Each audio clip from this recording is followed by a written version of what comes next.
विद्यार्थी मित्रांनो, या व्हिडिओमध्ये पाहूया आपण सांगली पोलीस चालक परीक्षा 21 सप्टेंबर म्हणजेच आजच झालेला पेपर आणि या पेपरमधील सर्व गणित बुद्धिमत्तेचे स्पष्टीकरण सहज आणि सोप्या भाषेमध्ये लगेच.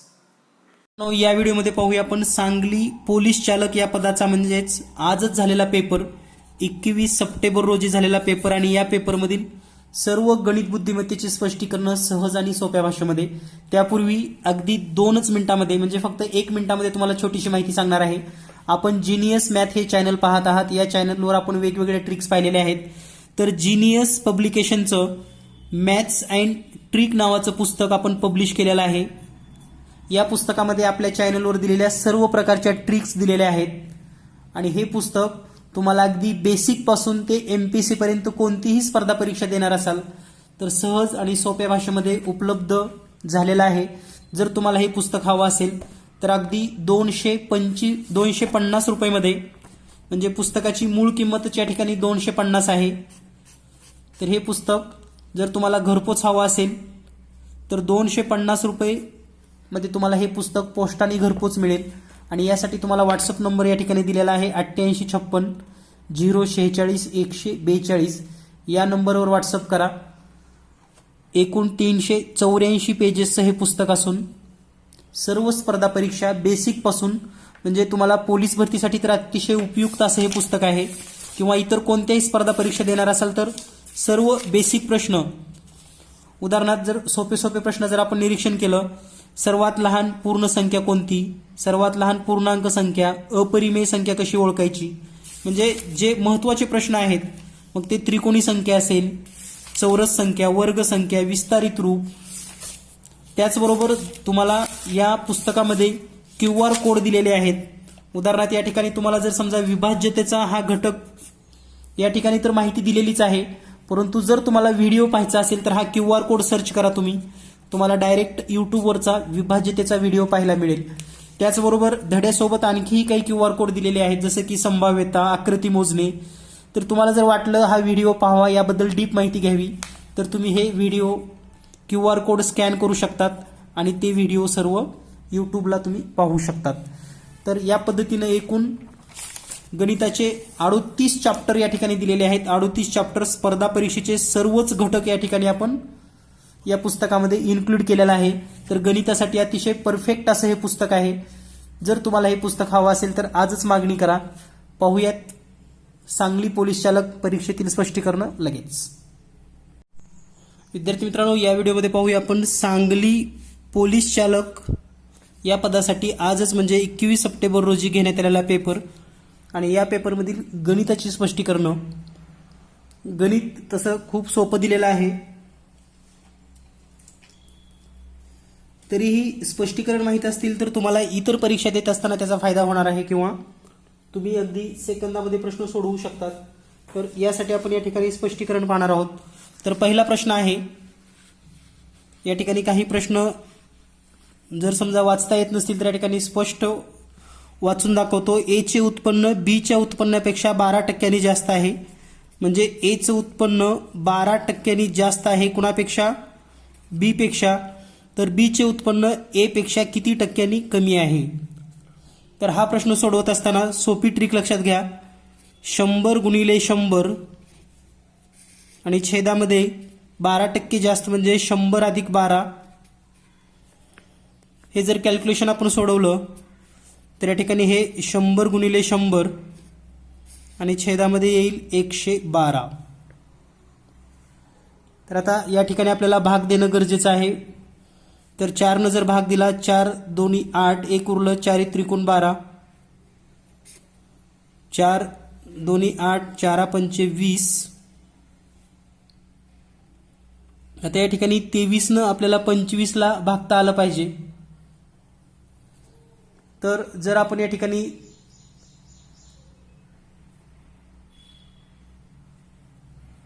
या ठिकाणी 28 येईल, 4 दोन्ही 8 आणि 1 उरलं, 3 उरले, या ठिकाणी 8 4 8 32 म्हणजे 25 ला 28 न भागायचं आहे.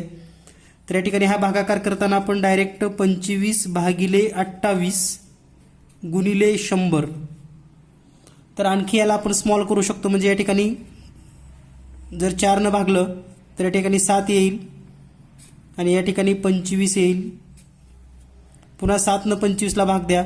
7 एक 7, 7 त्रिक 21, 4 उरतील 40 होईल. 7 पाचा 35, पुन्हा या ठिकाणी 5 उरतील आणि 7 7 49, म्हणजे 3.57 गुणिले 25. जर आपण हा गुणाकार केला 3.57 गुणिले 25 तर याचं उत्तर येईल 3.57 गुणिले 25. जर आपण सोडवलं तर हे उत्तर येतं 89.27च्या जवळपास. याचाच अर्थ हे 89.30 आपण जर पकडलं ते पण पर्यायाशी मॅच होण्यासाठी, तर 89.30 म्हणजे 100ला किती कमी आहे, तर 100 वजा 89.30 आपण जर हे सोडवलं तर उत्तर येईल 10.70. म्हणजेच या ठिकाणी पर्याय क्रमांक 2 नंबर हे उत्तर बरोबर असेल. यानंतर पुढील प्रश्न, पुढचा प्रश्न आहे 2चा घातांक x वजा 1 अधिक 2चा घातांक x अधिक 1 बरोबर 320, तर x ची किंमत शोधा. तर या ठिकाणी दुसरा प्रश्न घातांकाच्या रूपातील आहे.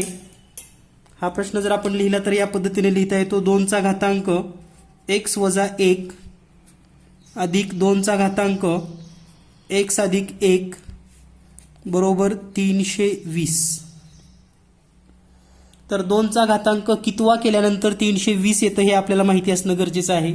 त्यासाठी आपल्याला 2चे सर्व घातांक माहिती असले पाहिजेत, जसं की 2, 4, 8, 16, 32, 64, 128, 256.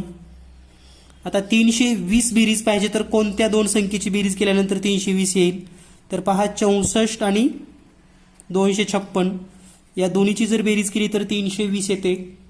म्हणजेच याचा अर्थ या ठिकाणी जर आपण 64 लिहिलं, कारण इथं x वजा 1 आहे म्हणून, आणि या ठिकाणी जर आपण 256 लिहिलं तर बेरीज येते 320. आता हा 2चा कितवा घातांक आहे पहा. हा पहिला, दुसरा, तिसरा, चौथा, पाचवा, 6वा, म्हणजे 2चा 6वा अधिक 2चा हा 7वा आणि हा 8वा बरोबर 320 येईल. म्हणजेच 6 म्हणजे काय तर x वजा 1 किंवा 8 म्हणजे काय तर x अधिक 1. जर आपण पहिलं समीकरण लिहिलं x वजा 1 बरोबर 6, तर x बरोबर हे वजा इकडे गेल्यानंतर 6 अधिक 1 म्हणजे 7 होईल, आणि म्हणून x ची किंमत येणार आहे 7. तर परीक्षेमध्ये जर पुन्हा या प्रकारचा प्रश्न आला तर तुम्हाला ही ट्रिक माहिती असणं गरजेचं आहे, किंवा या पद्धतीने तुम्हाला सोडवता आलं पाहिजे. म्हणून या प्रश्नाचं उत्तर आहे x ची किंमत येईल 7, पर्याय क्रमांक 3. या ठिकाणी दुसरा एक प्रश्न आपला सोडवायचा राहिलेला आहे. हा प्रश्न आहे 2, 1, 1/2, 1/4. तर पुढे काय, तर हे निम्म निम्म होत गेले, म्हणजे 2 न भागल्यानंतर 2 ला 2 न भागले की 1 येतं, याला 2 न भागले की 1/2, पुन्हा 2 न भागले की 1/4. आता येईल 1/8. म्हणजे या प्रश्नाचं उत्तर आहे पर्याय 2B. यानंतर पुढचा प्रश्न आहे, या ठिकाणी एक मालिका दिलेली आहे आणि या मालिकेमध्ये सांगितले की सदर रचनेमध्ये स्वराच्या आधी चिन्ह आहेत. तर या ठिकाणी स्वर ई त्याच्या आधी 9 आलेला आहे, म्हणजे हे आपण गृहीत धरायचं नाही. त्यानंतर स्वर आहे या ठिकाणी ई त्याच्या आधी अँडचं साईन दिलेलं आहे आणि ईच्या आधी हे, म्हणजे 2 वेळेस असं झालेलं आहे. स्वराच्या आधी चिन्ह, पर्याय क्रमांक 2 बरोबर आहे. यानंतर पुढचा प्रश्न आहे, एका चौरसाची परिमिती 24 आहे, तर चौरसाचे क्षेत्रफळ किती. परिमिती 24 असेल तर तुम्ही तोंडी पण सोडवू शकता. परिमिती 24 म्हणजेच बाजू किती असेल, मग बाजू 6, आणि म्हणून क्षेत्रफळ बाजूचा वर्ग म्हणजेच 36 चौसेमी, पर्याय क्रमांक 2. यानंतर पुढचा प्रश्न आहे अल्फाबेटवरचा. ABDEFH म्हणजे प्रत्येक गटातील पहिले 2 अक्षर घेतलेले आहेत पहा, AB, त्यानंतर C ला ड्रॉप दिलेला आहे, पुन्हा D घेतले, पुन्हा सलग अक्षर आहे EF, G ला गॅप दिला H घेतले, त्यानंतर IJ, K ला गॅप दिला L घेतले, त्यानंतर आता T नंतर जे अक्षर असणार आहे QR यस गॅप दिलाय टी, त्यानंतर असेल आता यू, व्ही आणि डब्ल्यूला गॅप देऊन एक्स, म्हणजेच यू व्ही एक्स, पर्याय क्रमांक 3. यानंतर पुढचा प्रश्न आहे, एचं बी सी गुणोत्तर 1:2 आहे, बीचं सी सी 3:2, सीचं डी सी 1:3, तर ए बी सी डीचे गुणोत्तर काढा. तर यासारखा प्रश्न यापूर्वीच्या पेपरमध्ये पण 3 गुणोत्तराचा विचारला होता. या ठिकाणी 4 गुणोत्तराचा प्रश्न दिलाय. म्हणजे या ठिकाणी ए बी सी डी असे 4 अल्फाबेट आहेत आणि 4 अल्फाबेटचं आपल्याला गुणोत्तर शोधायचं आहे. तर या ठिकाणी आपल्याला हे सॉल्व्ह करावं लागणार आहे आणि हे सोडवायचं कसं हे आपण समजून घेऊयात. तर या ठिकाणी पहा, पहिलं जे गुणोत्तर दिलेलं आहे ए आणि बीचं, एस बी बरोबर 1:2, दुसरं आहे बी सी, तर हे बी आणि सी इथंच लिहा आणि त्याचं गुणोत्तर आहे 3:2. तर आता या ठिकाणी ए बी सी गुणोत्तर जर लिहायचं असेल आपल्याला ए बी सी, तर या ठिकाणी हे 1 आणि 3चा गुणाकार म्हणजे बरोबर 3, त्यानंतर 2 आणि 3चा गुणाकार म्हणजे 2×6, त्यानंतर 2 आणि 2चा गुणाकार म्हणजे या ठिकाणी येईल 4. तर ए बी सीचं गुणोत्तर मिळालं तुम्हाला. आता या ठिकाणी पहा, त्यानंतर आता सी आणि डी सी गुणोत्तर काढायचे आपल्याला, म्हणजे सी डी. आता या ठिकाणी आपल्याला माहिती आहे की सी आणि डीचं गुणोत्तर किती दिलेलं आहे 1:3. यात सीला आपण असं लिहू शकतो सी डी बरोबर, याला जर 4 न गुणलं तर 4 येईल आणि याला पण 4 न गुणलं तर 12 होईल. तर आता या ठिकाणी हे सी आणि हे सी 4च आहे, हे सी आणि हे सी 4च आहे. म्हणजे डायरेक्ट आपण असं लिहू शकतो ए बी सी आणि डी बरोबर हे 3 गुणोत्तर असेच लिहूयात 3, 6, 4 आणि हे 12 जशाला तसं. म्हणजे उत्तर असेल 3, 6, 4, 12. तर आपण पर्याय चेक करूयात. 3, 6, 4, 12 पर्याय क्रमांक 1 मध्ये उत्तर आहे. पहा, पर्याय क्रमांक 1 3, 4, 3, 6, 4, 12. म्हणजे इतक्या सोप्या पद्धतीने तुम्ही हे सोडवू शकतात. यानंतर पुढचा प्रश्न आहे, जर आज सोमवार आहे तर 61वा दिवस कोणता असेल. तर यासाठी आपल्याला फक्त 61ला 7 न भागायचं आहे. 7×8 56, बाकी आली 5. आता सोमवारच्या नंतर 5वा दिवस म्हणजे मंगळवार, बुधवार, गुरुवार, शुक्रवार आणि शनिवार.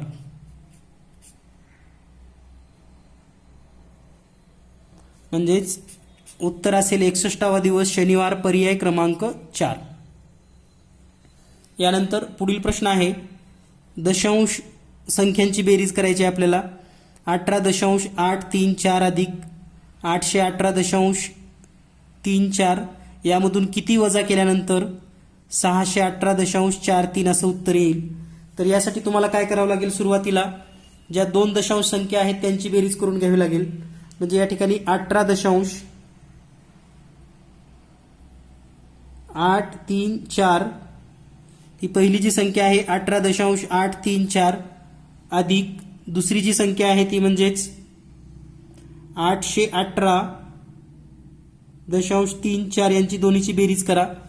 ही जर बेरीज केली तर ही बेरीज तुम्हाला मिळेल पहिल्या दोन्हीची बेरीज 837.174. तर यामधून किती वजा केल्यानंतर एवढं येईल. तर आपल्याला सोप्या पद्धतीने जर सोडवायचं असेल तर या ठिकाणी 837 मधून 837.174 वजा 618.43 हे सोडवावं लागेल. तर या ठिकाणी वजाबाकी जर केली तर 4 मधून 0 गेले म्हणजे 4च राहिलं, 7 मधून 3 गेले 4च राहिले. या ठिकाणी आता 1 आहे म्हणजे 11 गृहीत धरूया, इकडून एक हातचा घेऊन 11 मधून 4 गेले 7, दशांश चिन्ह जशाला तसं. या ठिकाणी असेल 6. आता इकडून एक हातच्या घेतलं तर हे होईल 16 मधून 8 गेले 8. या ठिकाणी 2 मधून 1 गेलं 1 आणि 8 मधून 6 गेले 2. म्हणजे उत्तर येईल 218.744. म्हणजेच 218.744 पर्याय क्रमांक बी. यानंतर पुढचा प्रश्न आहे, ईशाचे वय 13 वर्षे आहे. म्हणजे ईशा 13 वर्षाची आहे. तिची आई तिच्या वडिलापेक्षा 3 वर्षांनी लहान आहे. ईशापेक्षा 24 वर्षांनी मोठी आहे. तर वडिलाचे वय किती? तर आईचं वय ईशापेक्षा 24 वर्षांनं मोठं, म्हणजे आई बरोबर हे ईशाचं 13 प्लस 24 म्हणजे आईचं होईल 37. आणि आई वडिलापेक्षा 3 वर्षांनी लहान आहे, म्हणजेच वडिलांचं वय असेल 37 पेक्षा 3 जास्त, म्हणजे 40 वर्ष. तर वडिलांचं वय 40 वर्ष, पर्याय 1. यानंतर पुढचा प्रश्न आहे, जर एक्स हे 25 पेक्षा मोठा आहे किंवा 25 इतका आहे आणि वाय हे 40 पेक्षा लहान किंवा 40 इतका आहे, तर याला आपण असं लिहू शकतो, x greater than or equal to 25. आणि हेच आता आपण 40 जर या बाजूला घेतलं तर आपल्याला असं लिहिता येतं, 40 equal to or greater than Y.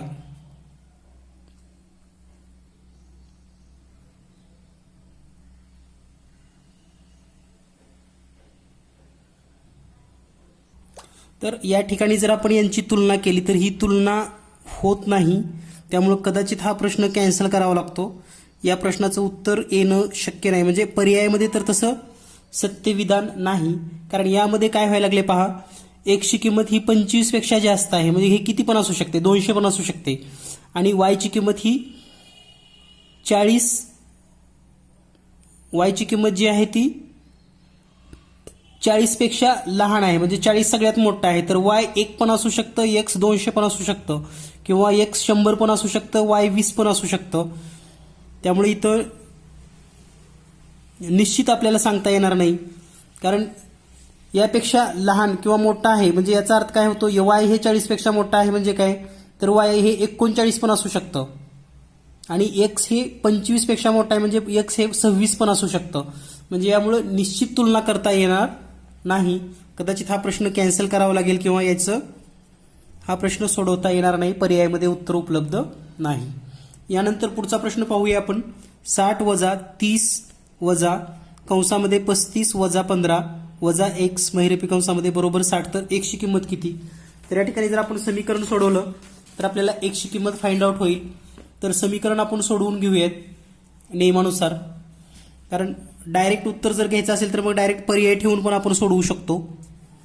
तर पहा, हे 60 वजा कंसामध्ये 30 वजा पुन्हा कंसामध्ये, आता हे 35 वजा 15 करूयात डायरेक्ट. 35 मधून हे 15 गेले, 20 राहील.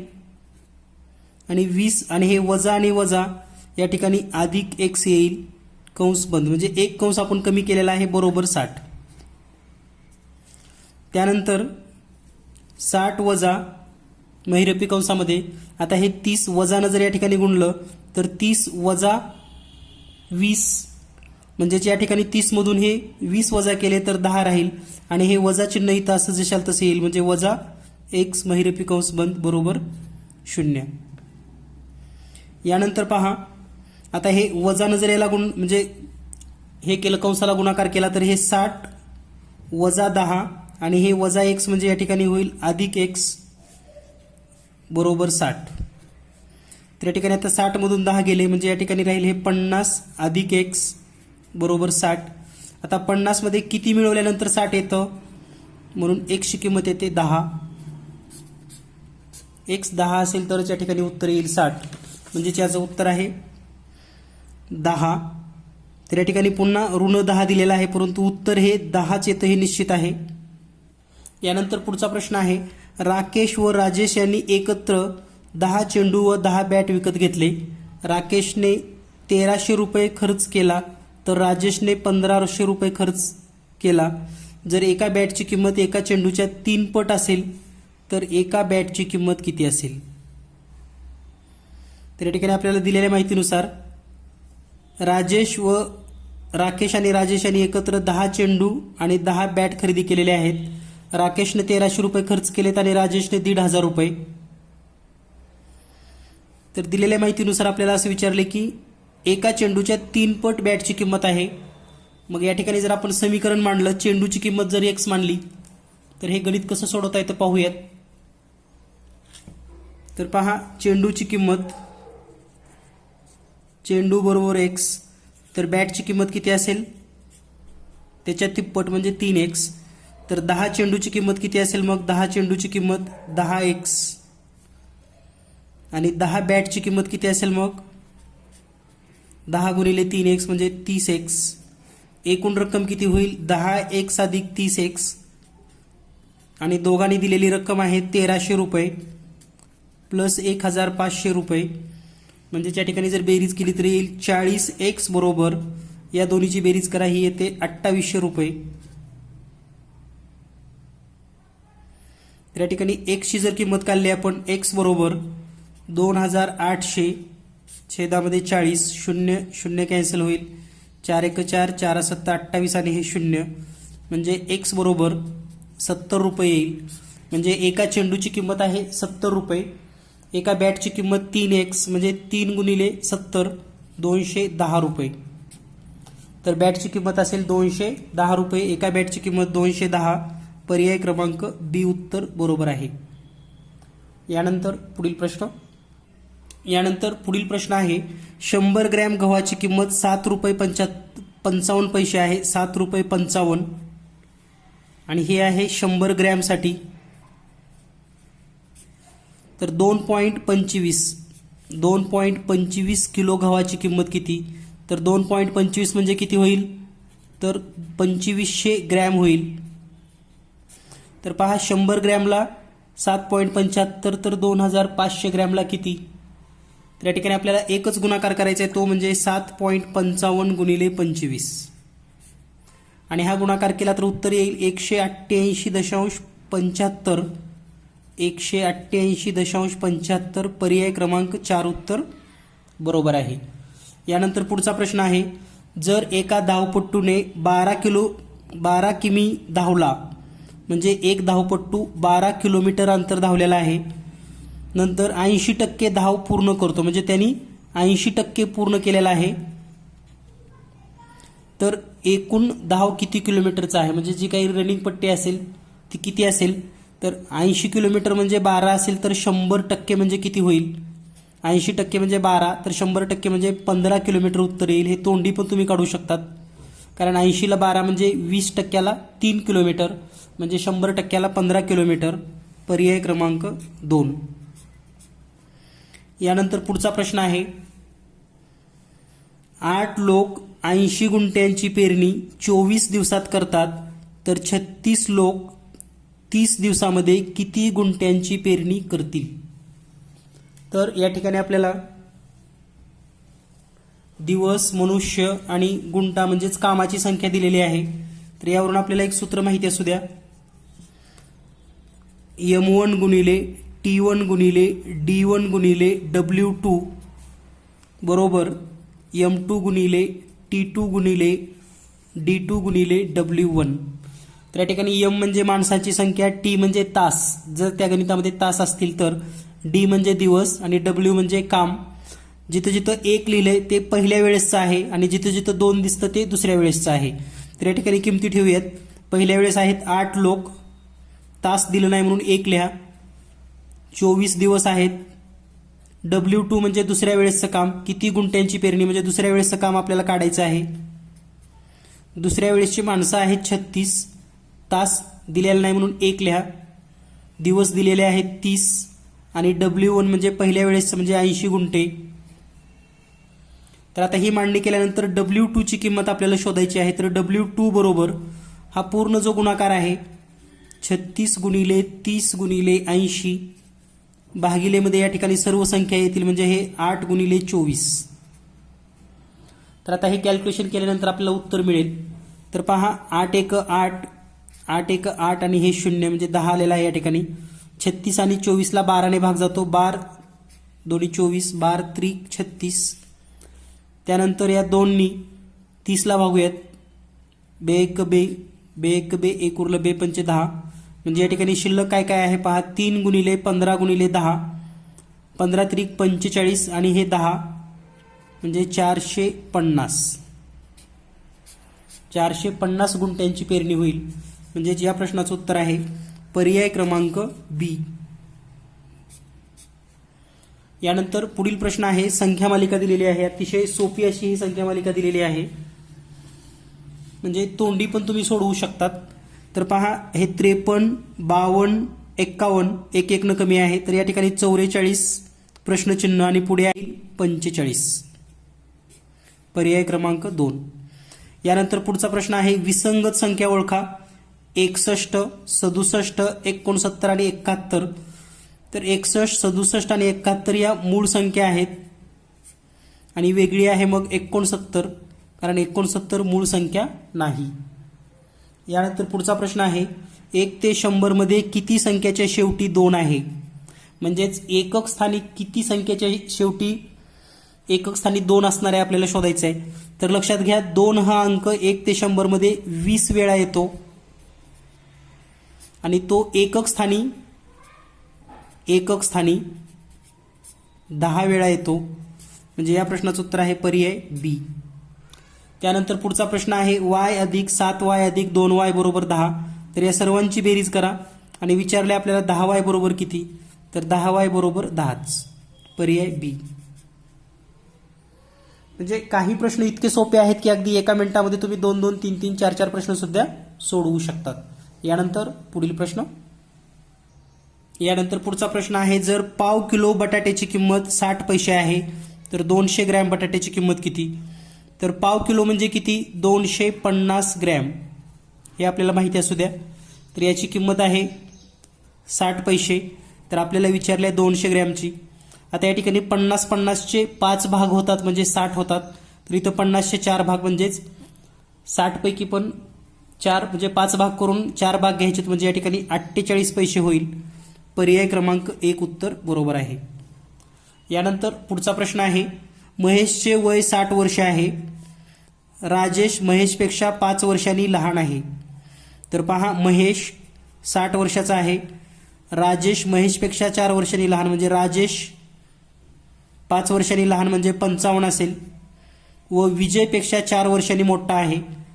राजेश हा महेशपेक्षा 5 वर्षांनी लहान, विजयपेक्षा 5 वर्षांनी मोठा म्हणजे विजय 51 वर्षाचा असेल.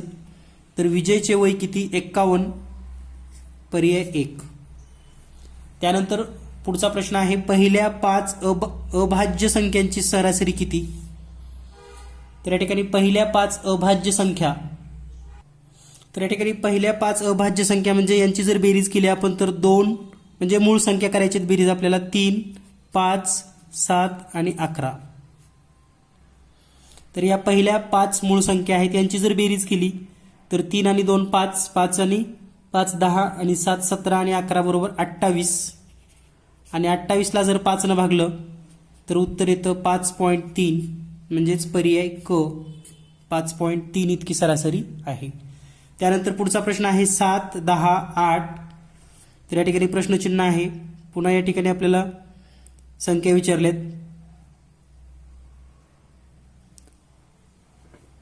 तर 2 संख्या विचारल्यात. या ठिकाणी एक प्रश्नसंच आहे पहा, 7, 8 या ठिकाणी संख्या विचारलेली आहे. म्हणजे 7, 8 मधली संख्या जर गॅप दिली तर या ठिकाणी हे 9 आलेलं आहे. पुन्हा गॅप देऊन 10 आलेला आहे. तर आता या ठिकाणी जर पाहिलं आपण 11, 10, 11 आणि हे 12 येईल. म्हणजे या ठिकाणी असेल 11 आणि या शेवटच्या ठिकाणी असेल 10. म्हणजे 11 आणि 10. पर्याय ड बरोबर आहे. त्यानंतर 108ला किती जोडले तर 14ने अगदी विभाज्य म्हणजे एक्झॅक्टली डिव्हिजिबल होईल. म्हणजे 108 मध्ये किती मिक्स करावे म्हणजे 14ने पूर्ण भाग जाईल. 14चा पाडा जर तुम्हाला येत असेल तर 14 पंचे 70, 4 संग 84, 14 सत्ते 98, 14 8 12 दर्श म्हणजे 112 जर असेल तर 4ने म्हणजे 14ने निश्चेष भाग जाईल. आपली संख्या आहे 108 म्हणजे 108 मध्ये फक्त 4 मिळवा म्हणजे 112 होईल आणि 14ने भाग जाईल म्हणजे उत्तर असेल पर्याय बी. यानंतर पुढचा प्रश्न आहे, पेनपेक्षा पेन्सिल मोठी दाखवली आहे. पेन्सिलपेक्षा बुक मोठं दाखवलेलं आहे आणि बुक हे या ठिकाणी कपापेक्षा लहान दाखवलंय. म्हणजे या ठिकाणी पेनपेक्षा पेन्सिल मोठे आहे, पेन्सिलपेक्षा बुक मोठं आहे.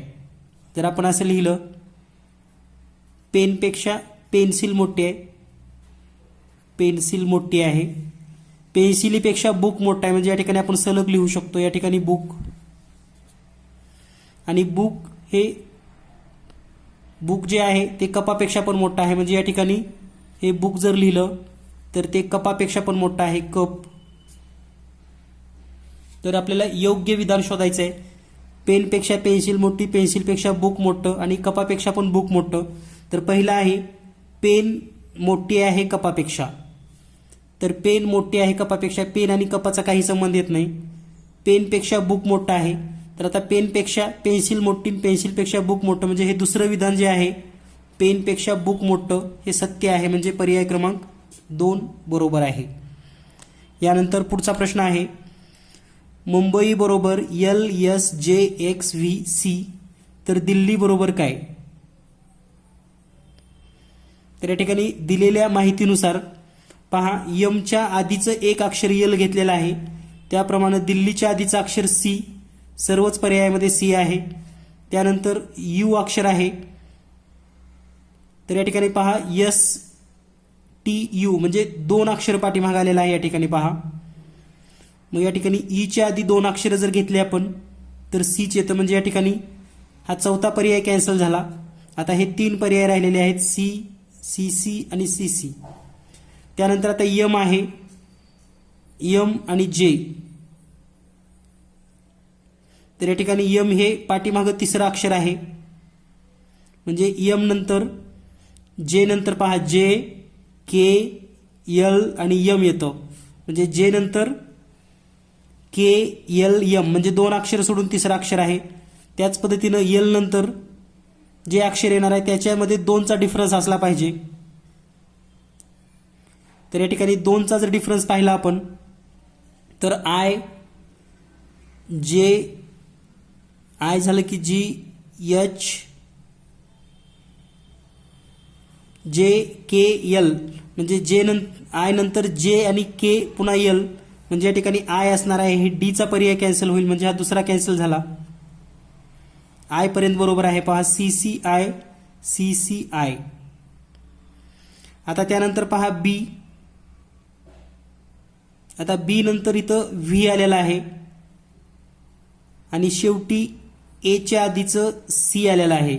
मग शेवटच्या जर अक्षराचा विचार केला तर ए, बी सोडून सी आहे. तर इथे या ठिकाणी जर पाहिलं आपण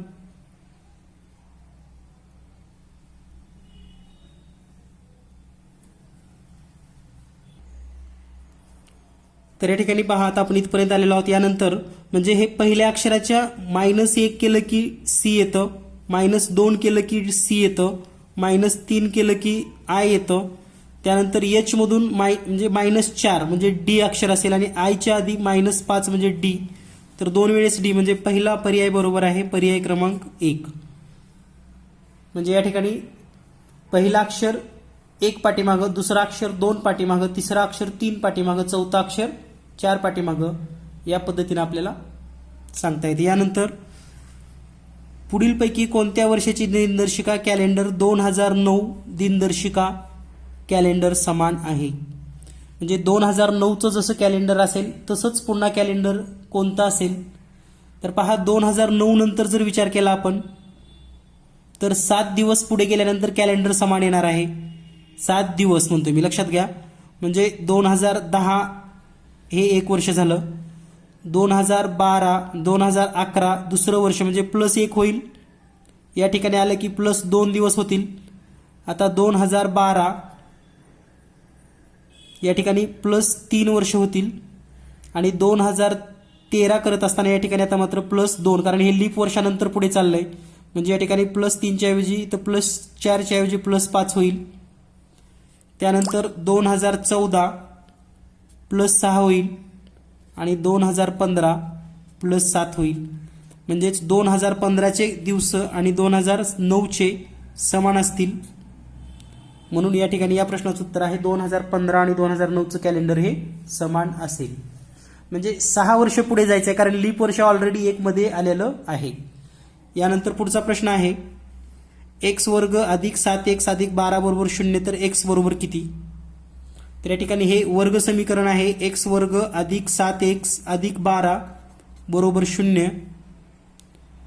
तर या ठिकाणी याची जर आपण फोड केली तर आपण असं लिहू शकतो एक्स अधिक 4 एका कंसात एक्स अधिक 3 दुसऱ्या कंसामध्ये बरोबर 0. म्हणजेच एक्स अधिक 4 बरोबर 0 किंवा एक्स अधिक 3 बरोबर 0. आणि म्हणून हे जर इकडे घेतलं आपण तर वजा होईल.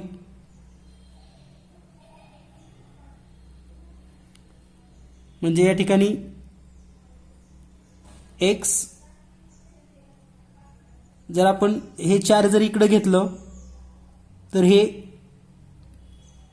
वजा 4 येणार आहे. म्हणजे एक्स बरोबर वजा 4 किंवा एक्स बरोबर वजा 3 येईल.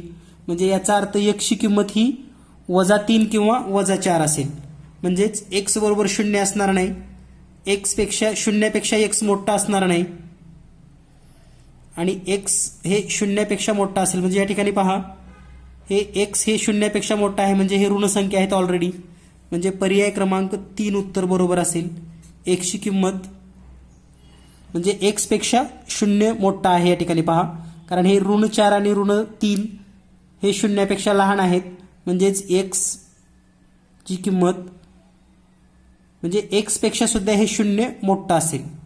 म्हणून पर्याय 3 उत्तर 100% बरोबर आहे. यानंतर पुढील प्रश्न या ठिकाणी झेरॉक्स व्यवस्थित नाही तरी पण आपण समजून घेऊयात. पहिल्या 35 नैसर्गिक संख्येची बेरीज किती? 35 नैसर्गिक संख्येची बेरीज. तर त्यासाठी सूत्र आहे 35 गुणिले 36 छेदामध्ये 2 आणि हे जर कॅल्क्युलेशन केलं तर 630 उत्तर येईल. पर्याय क्रमांक 2 मध्ये आहे या ठिकाणी 630. यानंतर पुढचा प्रश्न एका रकमेवर 2 वर्षात 10% चक्रवाढ व्याज व सरळ व्याज यातील फरक. या ठिकाणी फरक दिलेला आहे पहा 100. फरक या ठिकाणी लक्षात येत नाही नेमकं किती दिलेला आहे, तर ती रक्कम कोणती?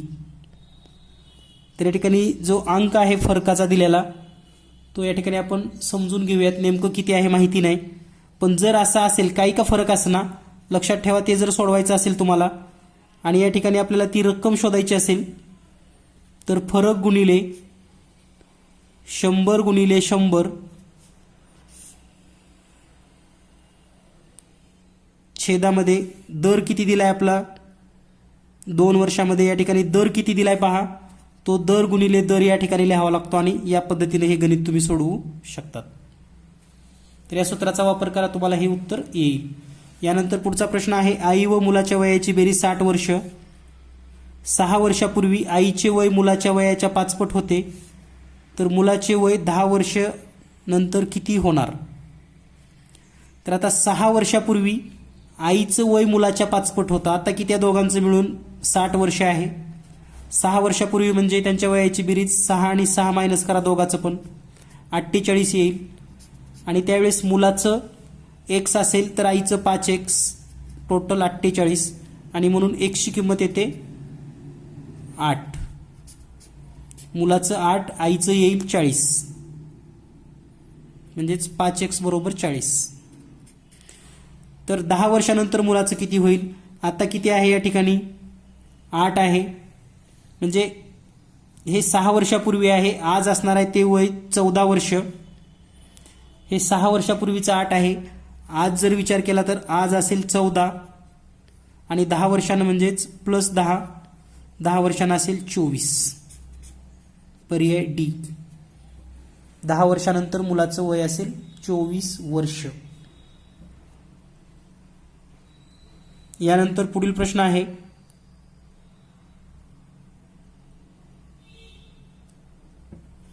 जर एका खांबाची उंची व सावली समान आहे तर सूर्याच्या उंचीचा कोन किती असेल?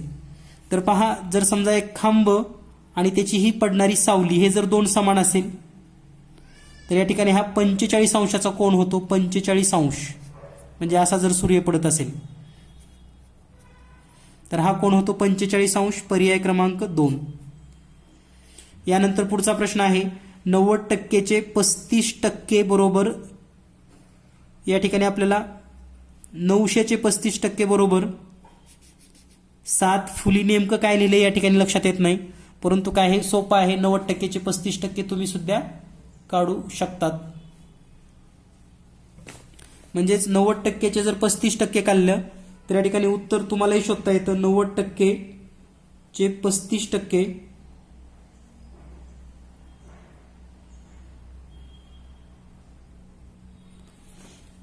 यानंतर पुढचा प्रश्न पाहूया आपण. रवी हा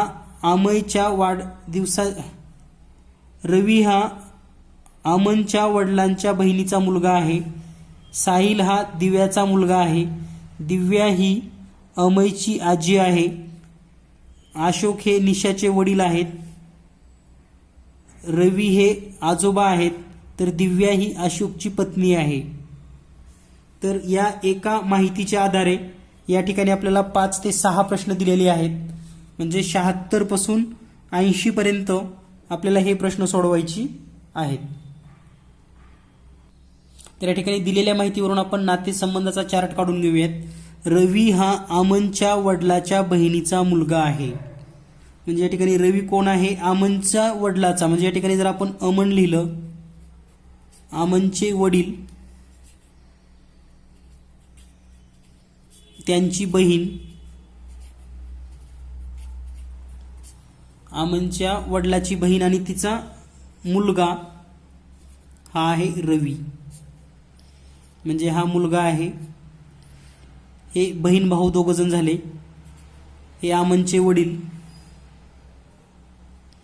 त्यानंतर साहिल हा दिव्याचा मुलगा आहे. या ठिकाणी अजून कुठलंही रिलेशन आपण म्हणजे क्रिएट करू शकत नाहोत. त्यानंतर दिव्या ही अमनची आजी आहे. तर दिव्या जी आहे ती अमनची आजी. अमनची आजी म्हणजे काय? तर त्याच्या वडिलाची आई. म्हणजे या ठिकाणी कोण आहे? ही दिव्या. दिव्या ही याची आई आहे. कोणाची आई? तर अमनच्या वडिलाची आई आहे. त्यानंतर अशोक हे निशाचे वडील आहेत. अशोक हे निशा. तर या ठिकाणी अजून अशोकचं रिलेशन आलेलं नाही कोणासोबत इथं. तर रवीचे आजोबा आहेत. या ठिकाणी रवी पण आलेला नाही. दिव्या ही अशोकची पत्नी आहे. म्हणजे या ठिकाणी ही जी दिव्या आहे ती अशोकची पत्नी आहे. तर या ठिकाणी आपण अशोक लिहूयात. अशोक हे पती आहेत. कोणाचे पती आहेत? दिव्याचे.